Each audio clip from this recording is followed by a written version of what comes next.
Hey, Team Human, Sunshine here, and Spark. I think she is right there. Hey, Spark. Wanna say hi? No. She's a cat. Not at all unfamiliar with cats. But I adore her, and we're trying to make it work. But I realize I have never had a kitten when I was disabled before. Never wanted to be disabled. Hey, shout out to all my fellow disabled humans. But this sucks rocks. And so I have to get around into a wheelchair. See, wheelchair. Occasionally. And I can zoom in the wheelchair. I can't zoom on my feet anymore. How sad. But guess what, people? And humans. And people and humans. Some people are humans. Some are sadly not. Like Donald J. Trump. But I am an American woman. I was born in 1960 in Boulder, Colorado. Very, very proud of that.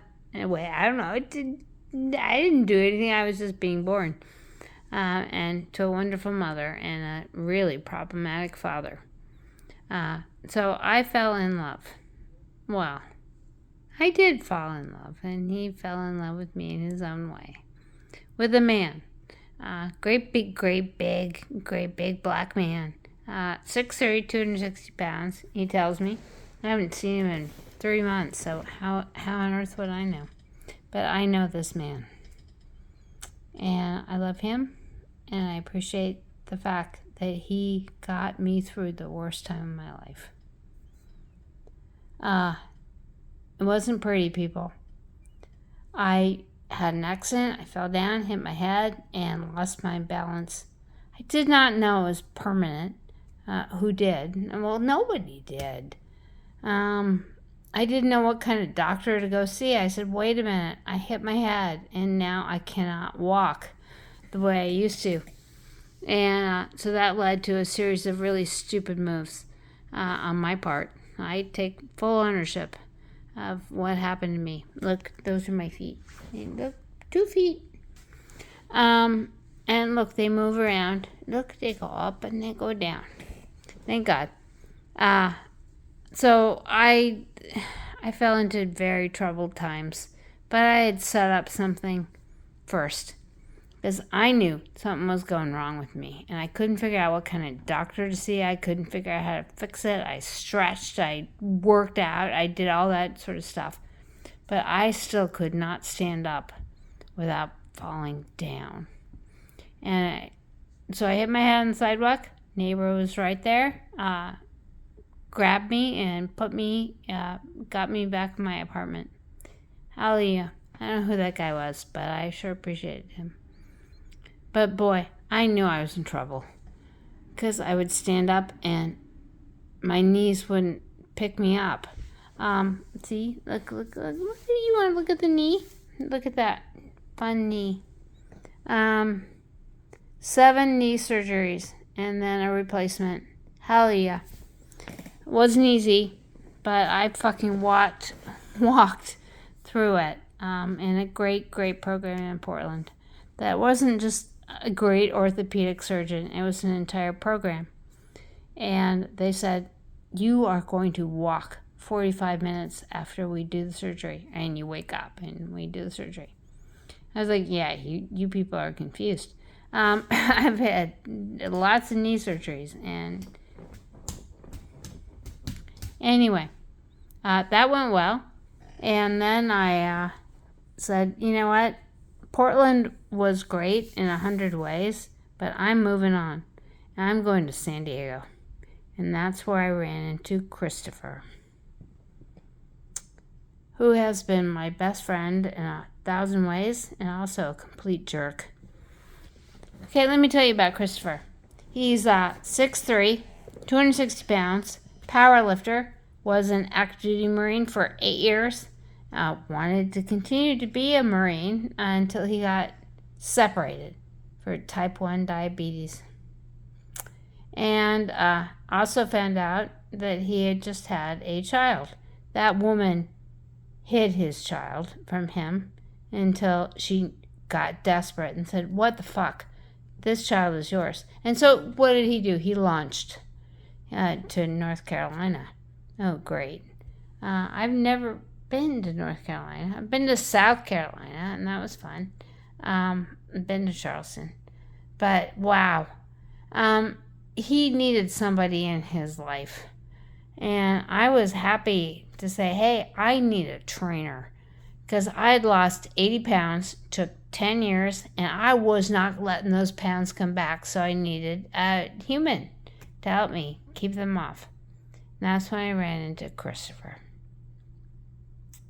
I will never, never regret meeting him. Well, a little bit today. But he's a good man. I think he's fallen down a Jesus rabbit hole. Listen, I understand. He believes. He has faith. And I'm a big supporter of that kind of thing. But boy, if you get your head so goddamn trapped in the Bible that you cannot see what's going on around you, wake up, young one. That's what I always called him. Young one. Wake up. You gotta get a job, which I nagged him about mercilessly. Nobody likes to be nagged at, man, do they? But I nagged him. And then I gave him cash. And I nagged him and gave him cash. And on we went. Until I fell down that goddamn hole. I couldn't walk. I couldn't even turn over. And I was like, wow, this is fucking a horrible situation. I was in a coma for 3 days. Apparently. I don't know. I love it. I have a young friend who asked me, what was it like being in a coma? And I'm like, I think you're missing something. So they did MRIs, CT scans, cognitive tests, and said, yeah, you need physical therapy. If one more person tells me I need physical therapy, I'm going to slug them, which would not be nice. Violence is never the answer. But Christopher was there for me. He said, come on, Leah, you got to get out of bed. You got to sit up. You got to do this right. And if you stand up, I will stand behind you. And I had utter faith he would, and he did. I was so paralyzed with fear. I thought if I stood up, my knees would collapse. Look, it's not a good knee.